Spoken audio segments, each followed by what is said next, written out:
armor is moving faster than anticipated right here. We must hold this position, General, or the city is lost.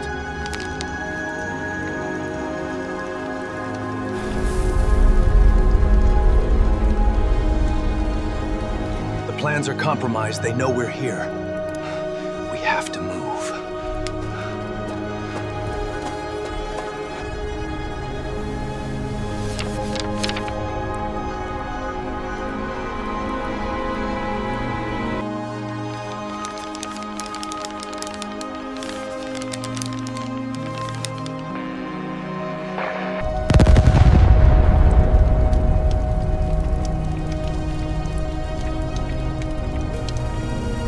This plan is suicide. We cannot authorize this. It's already authorized. The offensive begins tonight. I remember the exact moment I understood fear, not the fear of dying. Every soldier carries that weight from the first morning he puts on a uniform and every morning thereafter. And eventually you learn to fold away into a small, contained place where it cannot interfere with the part of your mind that needs to stay functional. You accept it as the price of the profession, and then you stop examining it, because examining it is the one habit that will compromise everything that survival requires. No, the fear I am talking about is something entirely different from that. It is rarer, and in some ways more unsettling, precisely because it has nothing to do with your own mortality. It comes from the presence of a specific man, a man whose name, when it passes through the right corridors and reaches the right ears, produces a quality of silence that you can identify the moment you enter the room. Not the silence of calm, not the silence of men thinking clearly about a manageable problem, the silence of recalculation, the silence of men who have spent their entire professional lives mastering the most difficult craft in human experience, the craft of commanding armies and making high-stakes decisions under conditions designed to destroy rational thought, suddenly confronting the possibility that someone on the other side of the map has mastered it more completely than they have, and that the realization has arrived at a moment when there is no longer time to develop an answer to it. I watched that silence fall over rooms full of German generals more times than I can count. I was close enough to see it, close enough to observe the process of adjustment moving across faces that had been trained from careers beginning to reveal nothing, close enough that the memory of it remained sharp and detailed half a century after the events that produced it. And the name that produced it, every single time, without exception, was Patton, George Smith Patton, commander of the Third Army. The Americans had given themselves their best general, and the Germans knew it. And what I am about to tell you is a complete story of exactly how they knew it, and what it cost them, and what they said about it in the moments when they believed the record was already closed. I served as an aide to a senior Wehrmacht officer through the full length of the campaigns of 1944 and 1945. My function was to maintain the useful invisibility that good subordinates cultivate, carrying orders, attending briefings at levels where my rank should not have placed me, translating intercepts when the duty officer was occupied, standing in corners during conversations that were not addressed to me and that no one remembered afterward that I had heard. I witnessed things that never found their way into official reports. I heard statements that were never intended to be documented, spoken by men who believed that the room contained only the furniture and one another.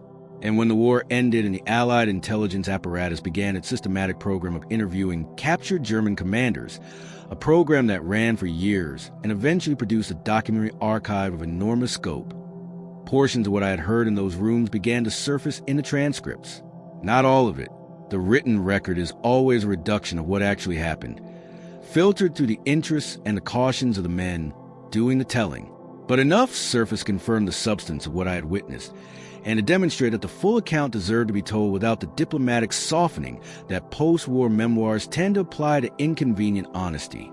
What follows is the story of Patton as the Germans experience him, not the version shaped for audiences who needed their war narrative to have a clean and comfortable form, not the version offered by men protecting their professional reputations from the inconvenient implications of their own defeats.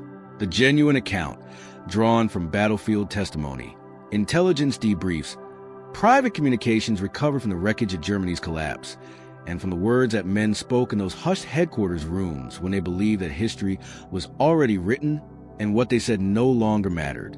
Before we continue, I need to ask you to take one action. If you have not yet subscribed to this channel, do it right now. The stories we present here do not come from summarized secondary sources or from the comfortable distance of academic synthesis.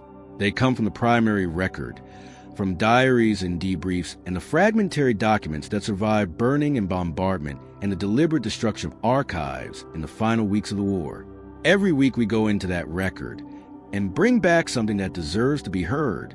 Subscribe now and make sure you are present for what comes next, because this story is layered in ways that will matter increasingly as it unfolds. It started before Patton arrived in full force in the European theater. The name had already preceded him, moving through German intelligence assessments with the accumulating weight that a serious professional reputation carries. Not through exaggeration or legend, but through the careful analysis of demonstrated operational behavior. North Africa, February of 1943. The American II Corps had been broken at Kasserine Pass, and the damage ran far beyond what could be measured in casualties and lost ground. The Germans had demonstrated, in a campaign conducted with the clinical efficiency that characterized German operational execution at its best, that the American army had not yet matured as a fighting force at the operational level. The individual American soldier possessed courage and physical resilience. The equipment arriving in American formations in increasing quantities was formidable in quality and virtually unlimited in quantity. But the culture of command, the willingness to drive forward into ambiguity, to make decisions on incomplete information and accept the consequences, to impose a professional standard on subordinates that demanded initiative rather than compliance, was not yet fully present. General Eisenhower understood this with the clarity that proximity to crisis sometimes produces, and he made the choice that the situation demanded. He chose Patton. He gave him the II Corps and a timeline measured in days, not weeks, and he told him to fix it. What happened during those days was observed closely from both sides and recorded in very different terms by each. From the American side, the accounts described the visible mechanics of transformation, the immediate imposition of new standards of discipline and dress that seemed to soldiers in the aftermath of a significant defeat, almost comically concerned with the trivial. Patton fined officers for not wearing neckties in the forward area. He imposed requirements for proper saluting and correct uniform at distances from the front where such things have been allowed to lapse. His soldiers initially resented it, but beneath what looked like theatrical severity was something more purposeful. The imposition of standards communicated a message that could not have been delivered any other way. This organization will function according to its own professional norms regardless of external conditions, and that discipline is the foundation of everything else. Within days, the character of the Corps began to change. Within weeks, it was unrecognizable as a formation that had collapsed at Kasserine. From the German side, what the intelligence reports describe is more operationally significant than any of the internal American story. Within days of Patton assuming command, the American units in the sector began operating differently. The pace of their response to German action increased. Their aggressiveness in patrol activity and in small unit combat increased. The predictability that German commanders have been exploiting, the tendency to react slowly, to consolidate before pressing, to allow German forces initiative intervals they needed, began to disappear. German intelligence flagged the change as significant and attributed it to a command-level intervention. The assessment was precise. Something had changed at the top of the American command structure in this sector, and the nature of the change was consistent with the introduction of a fundamentally more aggressive operational philosophy at the commander level. Rommel's private diaries, maintained by his staff and partially published in the decades after the war, contain his response to this accumulating intelligence. He had not yet assembled a complete picture. The name Patton was appearing in the reports, but the formal assessment was still being built from the evidence. Yet what he wrote about the character of the change reveals the quality of Rommel's analytical intelligence at its best. He described an opponent whose operational instincts operated at a speed that rendered standard German countermeasures insufficient. Most Allied generals in Rommel's extended experience were predictable in a specific and exploitable way. They were trained, as German commanders were trained, in a doctrine that prized methodical advance, careful consolidation, and the management of risk through patience. They paused before pressing. They assessed before acting. The new American commander operated differently. He moved as if the pause itself were the primary danger, as if the moment spent consolidating a gain was a moment yielded to the enemy for recovery, and recovery, once allowed, was harder to prevent than attack. Rommel recognized in this quality something he recognized in himself: the understanding that an operational advantage has a half-life, that the window within which it can be converted into a decisive result is always smaller than it appears on a map, and that the commander who fails to act within that window will find that the conditions that made the action possible have been replaced by conditions that require a different and more costly operation. That recognition, professional, almost reluctant, carrying particular weight that one capable commander grants another, established a template through which German commanders will relate to Patton for the rest of the war. And it opens the first of the major threads that structure this story. The man whose testimony provides the most detailed and analytically precise German account of facing Patton in France is Fritz Bayerlein. Bayerlein had been with Rommel in the desert campaigns and had been present for conversations in which Rommel expresses private assessments of his opponents with the freedom of a man talking to trusted subordinates rather than writing for the record. By the summer of 1944, Bayerlein was commanding the Panzer Division, a formation built from the instructor cadres of Germany's armor schools, the men who were supposed to represent the absolute standard of German armor proficiency. If any German formation had the professional preparation to analyze and respond to Patton's operational methods, it was Panzer Lehr. When Patton's Third Army broke out from a Normandy bridgehead in August 1944 and began its drive across France, the Panzer Lehr was among the formations directly in its path, and what happened to it over the following weeks became a central piece of evidence in the German command's evolving understanding of what the Third Army actually was. When Bayerlein was captured and subjected to extended intelligence debriefing, the transcript produced by those sessions is one of the most valuable documents of the entire Western campaign. At one point, the Americans asked him the question that cuts through all operational analysis to the human reality underneath. Of all the Allied commanders you faced in this war, which one concerned you most? Bayerlein answered without any hesitation that the question required Patton, and then he explained why, at length and with precision, in the manner of a man who had been thinking about the answer before he was ever asked to articulate it. He described Patton's decision cycle as operating at a tempo that made conventional German defensive doctrine functionally obsolete. German military culture had been built around the concept of mission command. Officers given objectives and trusted to find their own paths to them, a system that produced formations capable of acting faster and more adaptively than any contemporary opponent. What Bayerlein was describing was an opponent who had taken that same principle and extended it beyond anything the Germans had encountered from the Allied side. The German model produced commanders who could act without waiting for explicit permission.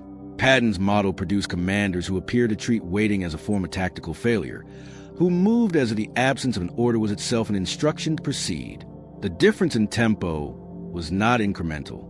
It was of a different kind.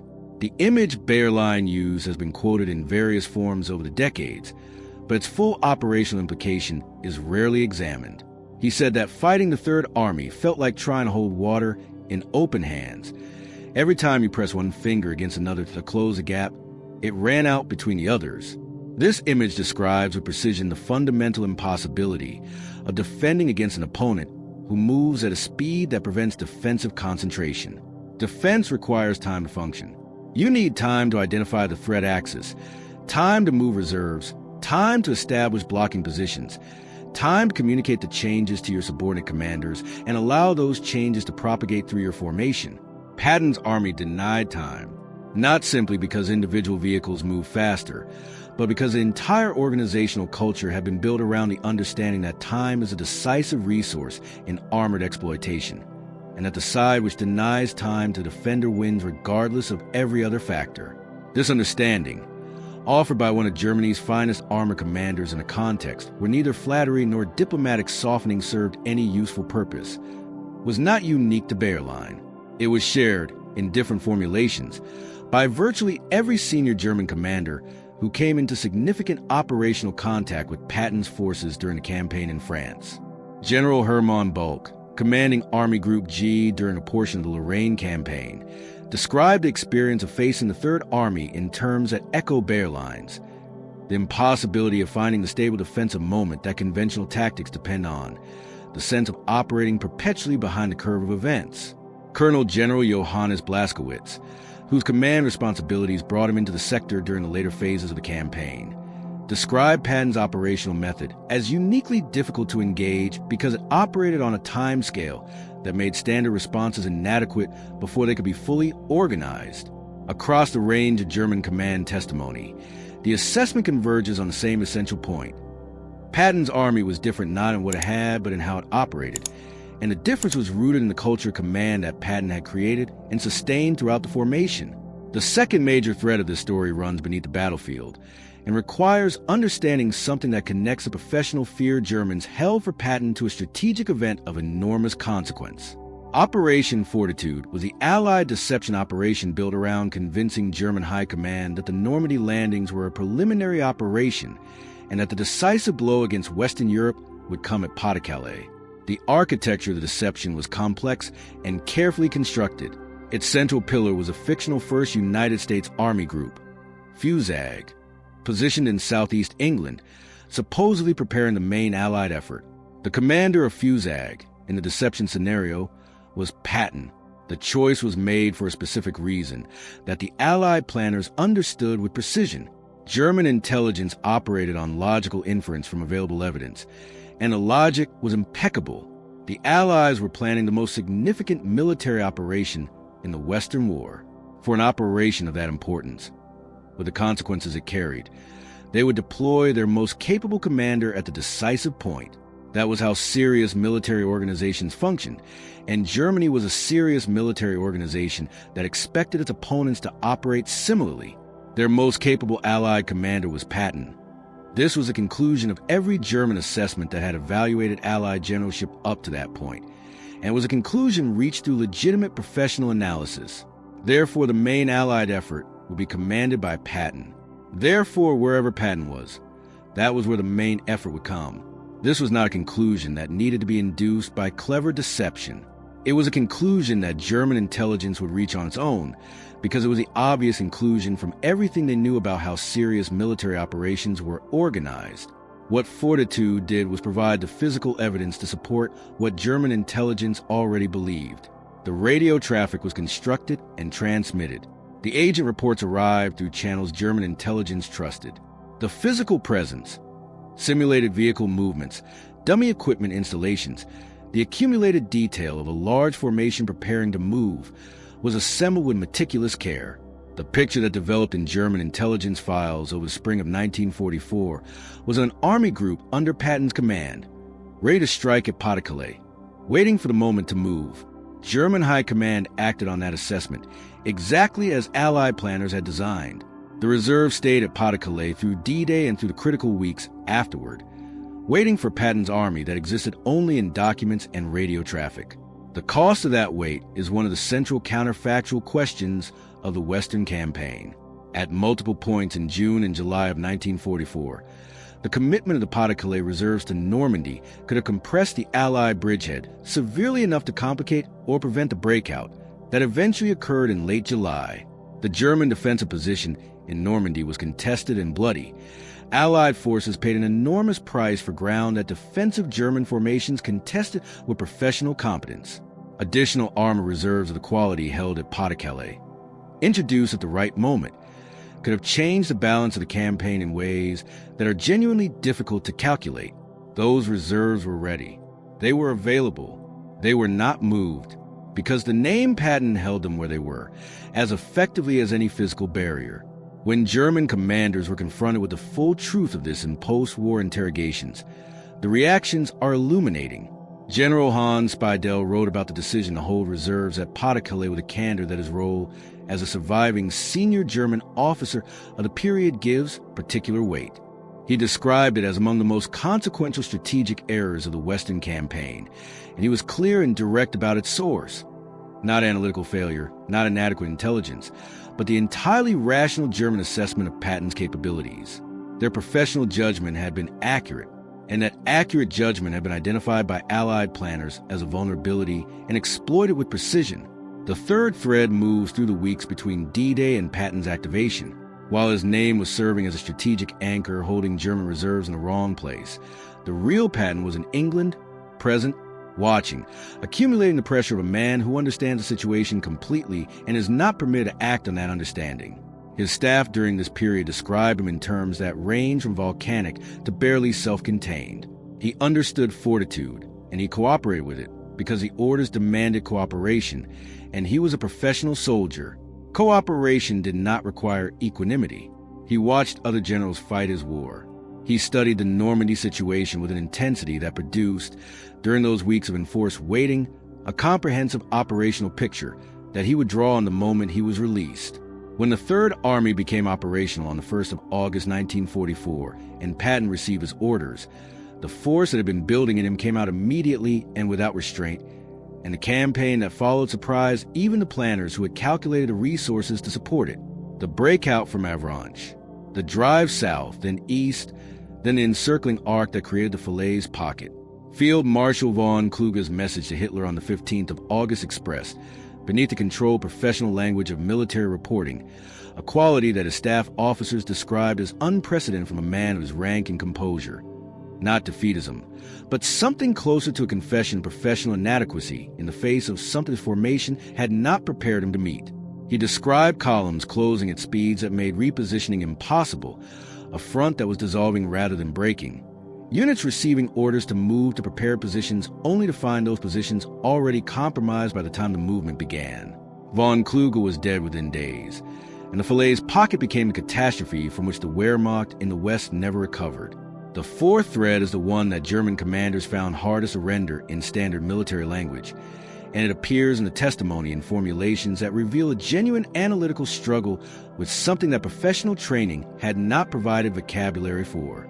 What they were describing was the psychological dimension of facing Patton's pressure, the way that continuous operational tempo, without the intervals that other Allied commander provided, degraded not just the physical capability of units, but their psychological coherence, their capacity to function as organized human collectives rather than as collections of exhausted individuals making isolated decisions. British pressure in Normandy and beyond was heavy and methodical. The pressure sustained weight that required constant resistance, but offered a rhythm that allowed units to maintain their coherence, because the rhythm gave them frames within which to operate.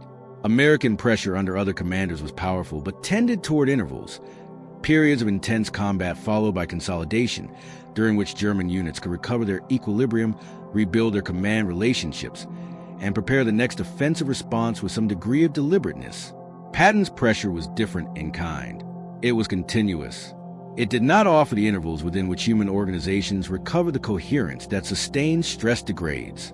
The informal term that appeared in German unit records, Patton tempo, described not just a pace of advance, but a psychological condition imposed on a defender, the condition of perpetual reaction, in which every organizational resource is consumed by the immediate crisis, and nothing remains for planning that would allow the crisis to be resolved.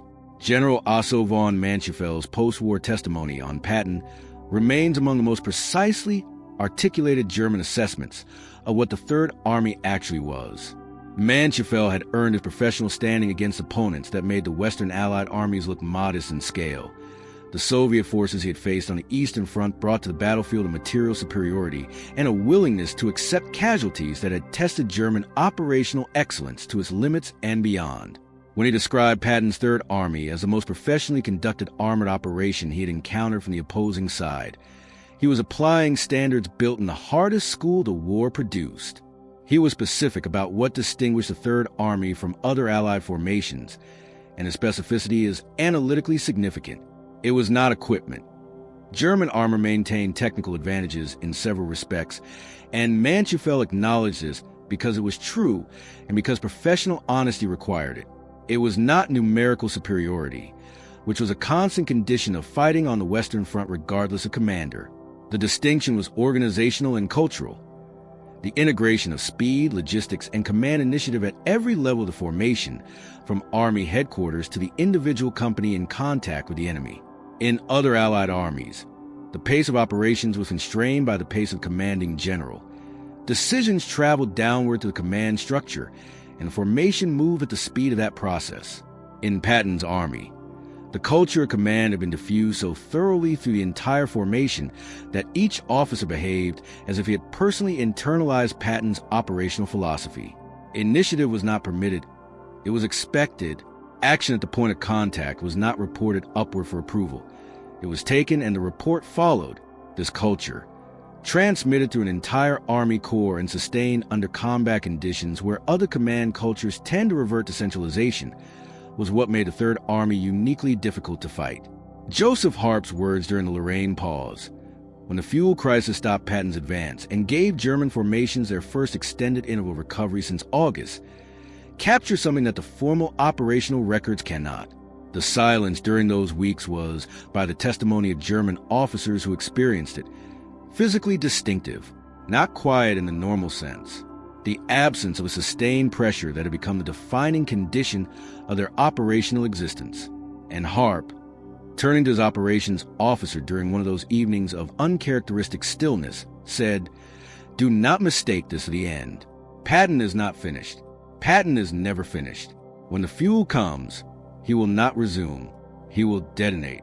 The word was deliberate, not a military term. The language a confined force released without constraint. And when the Third Army moved again, the word proved entirely accurate. The pause had changed nothing. The pattern resumed exactly as it had been, as if the interval had never existed. General Siegfried Westphal's observation that the mere possibility of a Patton attack on any given sector was sufficient to distort German defensive planning for the entire front captures the systemic nature of Patton's impact in a way that individual battle accounts cannot fully convey. It was not what Patton's army actually did that shaped German decisions across the full width of the Western Front. It was what Patton's army might do on any given day, in any direction that the operational situation left geometrically open, that forced German planners to prepare contingencies that consumed resources and pulled reserves from positions that were actually being threatened. The shadow of Patton operated independently of Patton's actual location and actual intentions. It was a force multiplier that existed entirely in the minds of German commanders, produced by nothing except the accumulated evidence of what the Third Army had demonstrated it was capable of. General Alfred Jodel's statement before his execution at Nuremberg, that Patton, given sufficient resources and full operational freedom, could have ended the war in the West 6 months earlier, is perhaps the most remarkable single piece of testimony in this entire account. Jodl was not a sentimental man. He had served the Third Reich through its entire arc, from the early victories to the bunker. He had argued against strategic decisions that history vindicated him in opposing, and had been overruled in ways that contributed materially to the outcome. He had signed Germany's unconditional surrender. When he said that the war could have ended 6 months earlier, he was not offering comfort to a conqueror or performing the retrospective generosity that some defeated commanders display. He was making a professional statement about operational capability, stated plainly for the historical record. The constraints that prevented the earlier conclusion were real: logistics, coalition politics, the human impossibility of sustaining Patton's tempo with the supply infrastructure that actually existed. But the capability, in Jodel's professional judgment, was there. The war had lasted as long as it did not, because of Patton's limits, because of everything else. There is something more I need to tell you about the days following the Falaise pocket, because the German command's experience of Patton did not end with that catastrophe. It continued through a series of operational encounters that deepened and confirmed everything that had been established in the breakout from Normandy. And the story of those encounters reveals dimensions of the German response to Patton that the dramatic weeks of August 1944 can obscure. By September, the Third Army had driven across France at a pace that had outrun not only German defensive capacity, but the Allied logistical system built to support it.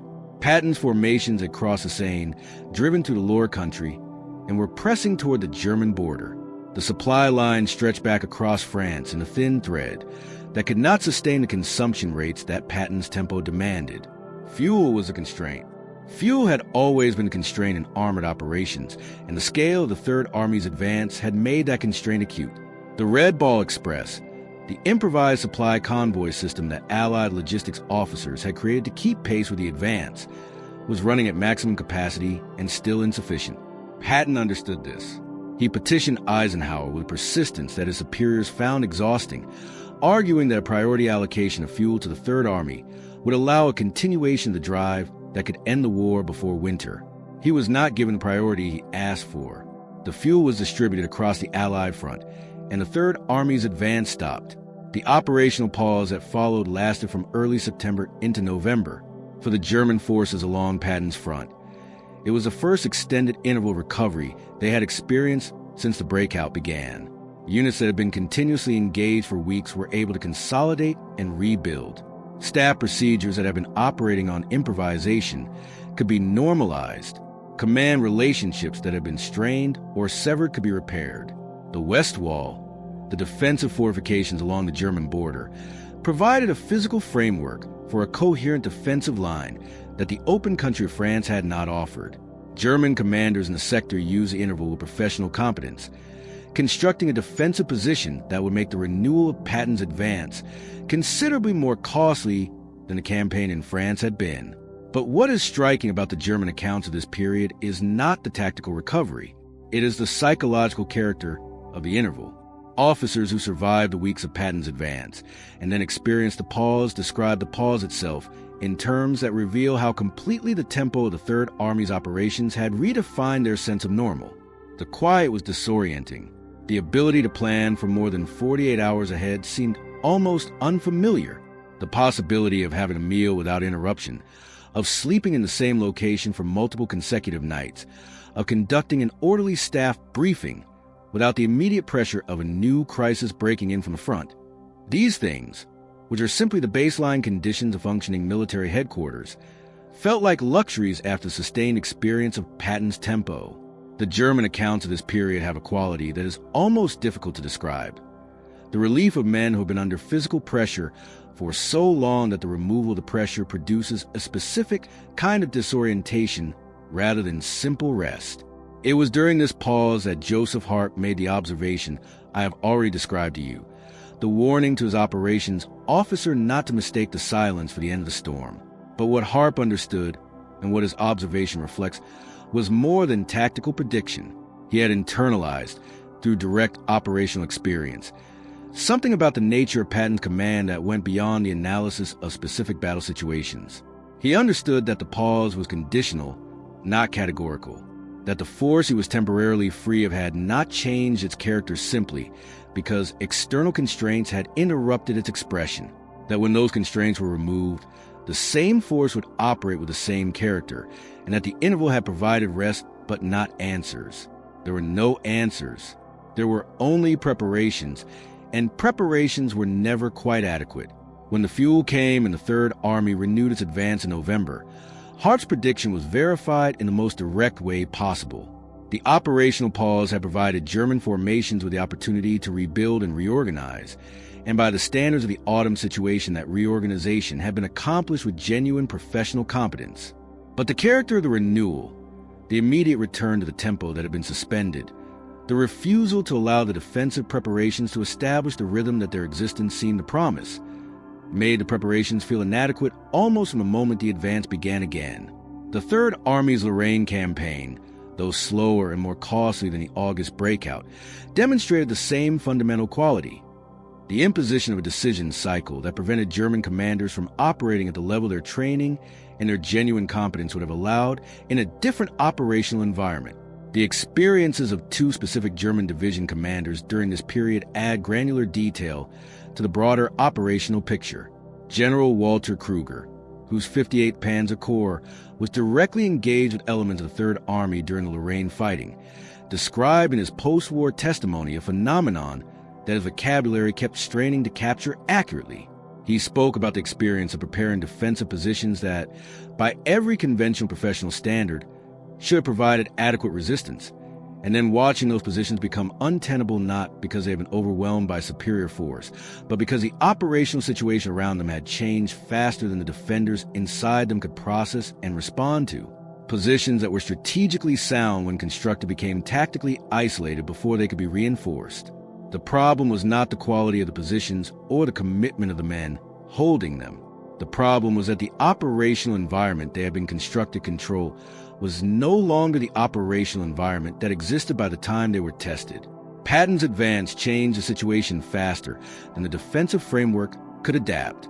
Brigadier General Otto Elfelt, whose experience in the Falaise pocket and its aftermath placed him in the category of German commanders who had experienced Patton's operations at their most decisive, gave testimony after his capture that addressed the question the Allied interrogators returned to repeatedly. What advice would you give to a commander who found himself facing the Third Army? Elfelt's answer was significant not for its tactical content, but for its underlying premise. He said that the conventional frameworks of defensive planning, the identification of key terrain, the positioning of reserves at distance from the front where they could not be engaged before they were needed, the construction of defensive depth through successive positions, were all valid in principle and insufficient in practice against Patton, because all of them assumed a rate of change in the operational situation that Patton's tempo rendered obsolete. His actual advice, stripped of the professional qualifications, was essentially this: move faster than you believe possible, and accept that it will not be fast enough, and have a reserve prepared for the moment when what you believe would be fast enough proves not to be. This is a testimony of a man who had watched his own professional formation fail against an opponent who operated by different rules, and who had drawn the honest conclusion from that experience rather than the self-protective one. The sixth major element of the German assessment of Patton, and one that is rarely given the emphasis it deserves, concerns the relationship between Patton's personality and the operational culture he created. German commanders who faced him were analyzing not just a set of tactical behaviors, but a command personality that was unusual by any standard they had encountered, and the analysis appears in the post-war testimony in ways that reveal genuine professional fascination alongside the operational frustration. General Blumentritt, who served as Chief of Staff to von Rundstedt and later to von Kluge, addressed this dimension directly in his post-war memoir. He observed that Patton operated with a consistency of operational philosophy across all conditions that was remarkable and, from a defensive perspective, particularly difficult to deal with. Most commanders, including most excellent commanders, modulate their aggressiveness based on operational circumstances. When supply lines are stretched, they consolidate. When flanks are exposed, they secure them before pressing.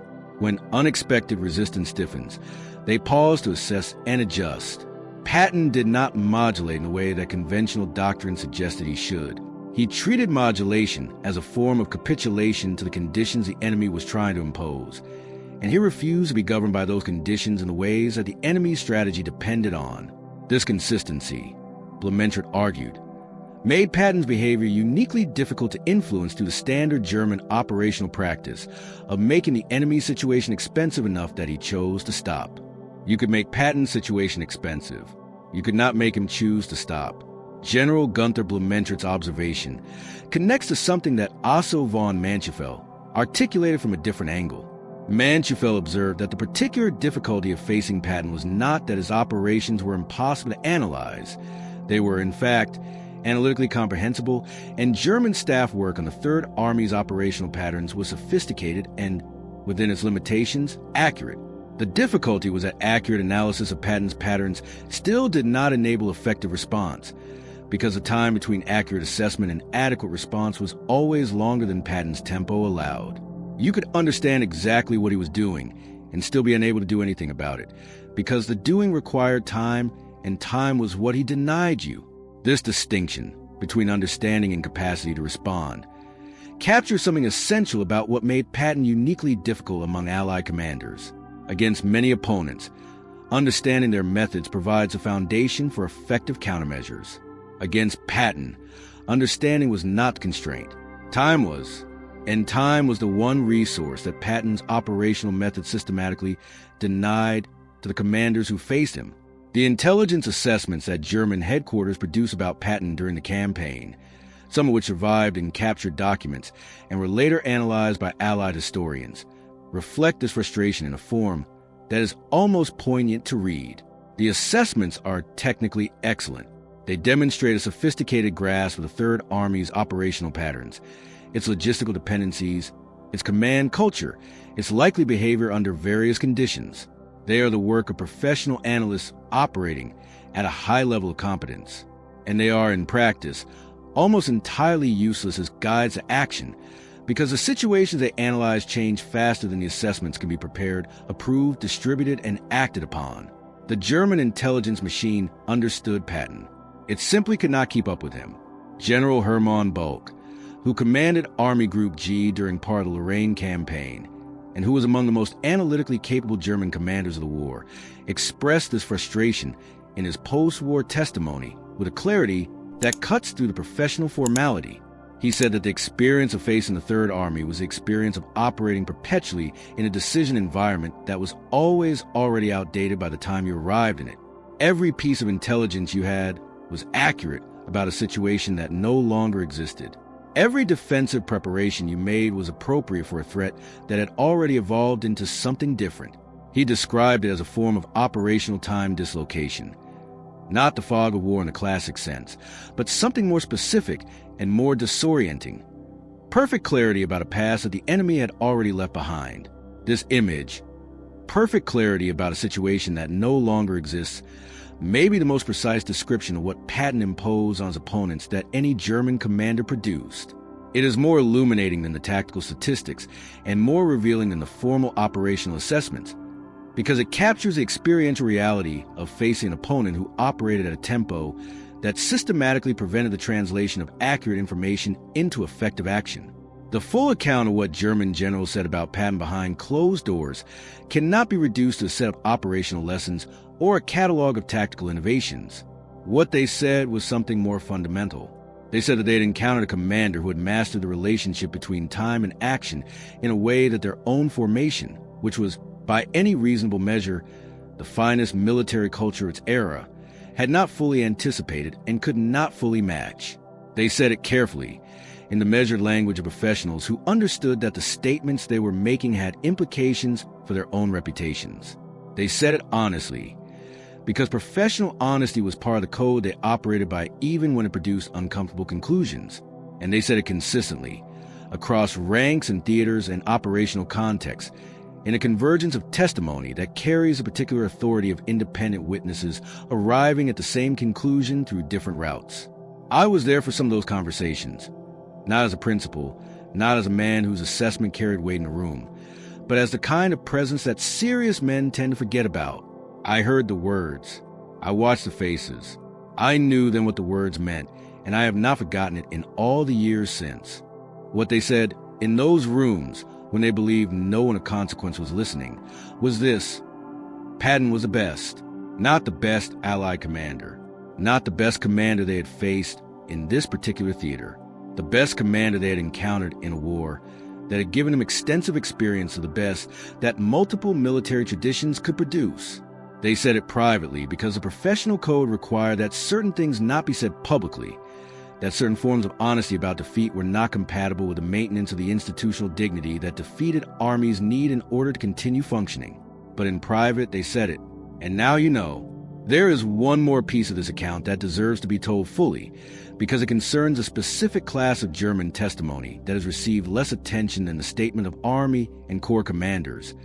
The testimony of German intelligence officers whose professional function was the systematic analysis of Allied operational behavior. These men were not in the business of after-action reflection. They were in the business of current assessment, of translating raw intelligence into actionable understanding in real time. What they said about Patton in their professional capacity, in the assessments they produced during the campaign, in the testimony they gave after their capture, in the memoirs some of them eventually wrote, reveals a German intelligence picture of Patton from the inside, and that picture contains details that command-level testimony tends to pass over. The Foreign Armies West section of the German Army High Command, Fremd here West, was responsible for the analysis of Allied order battle and operational intentions on the Western Front. By 1944, it was headed by Colonel Alexis von Wren, a capable officer whose assessment of Allied capabilities would, in some cases, prove more accurate than his superiors wished.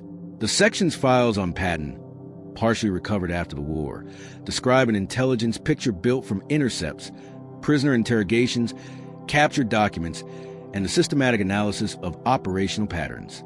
The picture they constructed was technically impressive. They had identified Patton's operational tendencies with real precision. They understood his preference for deep exploitation over consolidation. They understood his command culture and its implications for the pace of Third Army operations.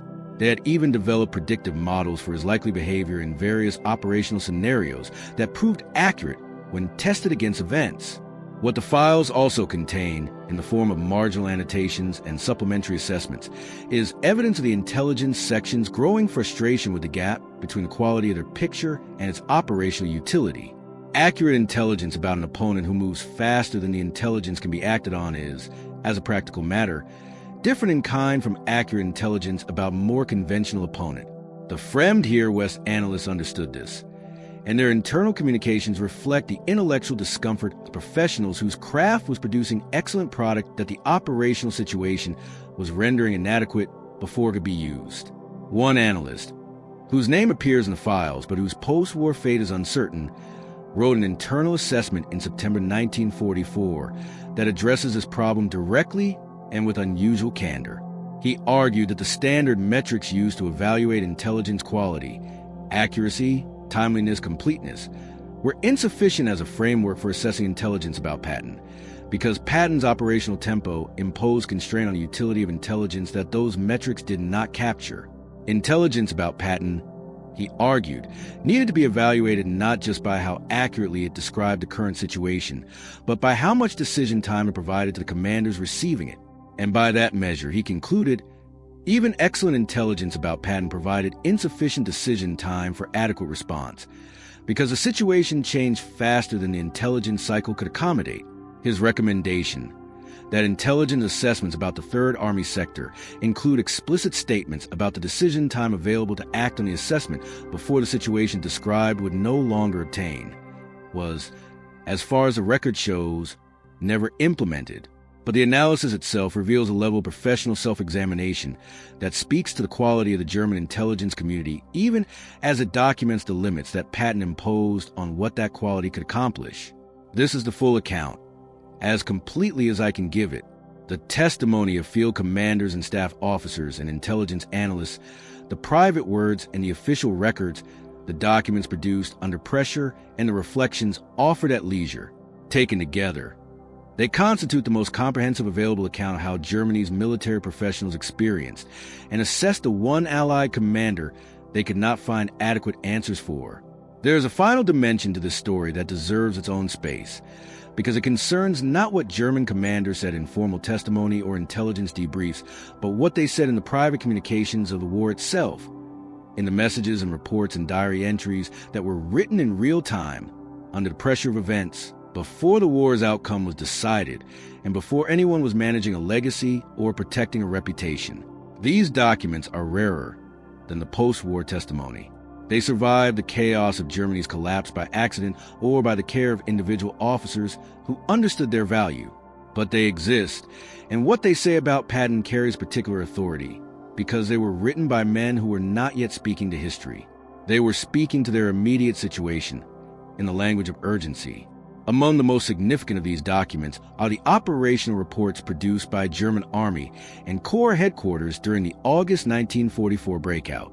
The intelligence sections of these reports, the assessment of enemy capabilities and intentions that serve as the basis for defensive planning, reveal a pattern that is striking in its consistency across multiple headquarters, across the full width of the Third Army's operational zone. The intelligence assessments describe the same essential problem in slightly different language. They identify Patton's operational method accurately. They describe his tendency toward rapid exploitation of breakthroughs, his willingness to accept exposed flanks, his use of speed as the primary defensive measure against the vulnerabilities that speed creates. And then they attempt to derive from this accurate description a defensive prescription, a set of measures that would allow German formations to limit or disrupt the operational pattern they have correctly identified. And here, in these real-time documents produced under genuine operational pressure, the inadequacy of the analysis becomes visible. The prescriptions are technically valid and practically insufficient. The measures recommended would be adequate against an opponent who allowed the time for those measures to be implemented. They are inadequate against Patton because the time required is consistently greater than the time available. Reading these documents in sequence, across multiple headquarters and multiple days of the campaign, you can watch German professional competence encounter its limits against a specific kind of opponent. The analysts are doing their job correctly. The conclusions they reach are sound. The recommendations they produce are professionally responsible. And the gap between the recommendations and operational reality grows larger with each passing day of the campaign.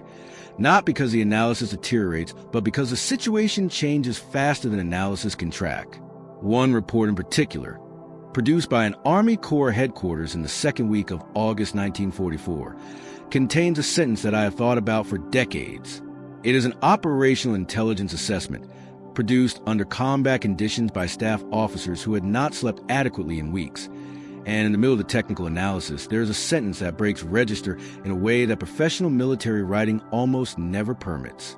The officer writing the report says, in effect, that the assessment he is providing is accurate about a situation that will have changed before it can be acted upon, and that the appropriate interpretation of his assessment is therefore not as a guide to action, but as a record of what was true at a specific moment in time that is already passing. He is saying, in the careful language of professional military writing, that his analysis is historically accurate and operationally useless, and that he understands this, and that he is producing it anyway because the production of accurate assessment is what his professional function requires, even when accurate assessment cannot be translated into adequate response. That sentence, that acknowledgement of the gap between professional competence and operational adequacy, captures something essential about what Patton did to the German command structure. He did not simply defeat German formations in the field. He imposed on the professional men responsible for managing those formations the experience of understanding clearly what was happening to them and being unable to stop it.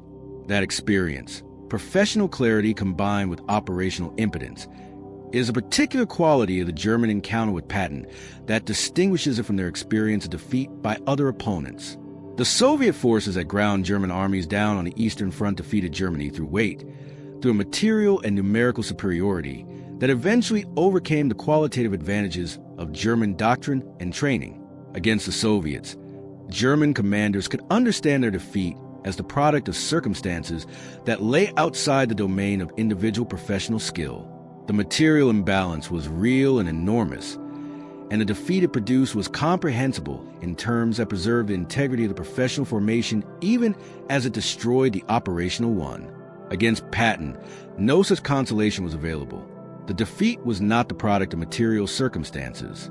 It was a product of being outcompeted at the professional level by an opponent who operated within the same professional tradition but had taken it further. That was a different kind of defeat, and it required a different kind of accounting. The post-war German testimonies about Patton are, at their deepest level, that accounting. They are the record of professional men working through the implications of having encountered someone who was better at their shared profession than they were.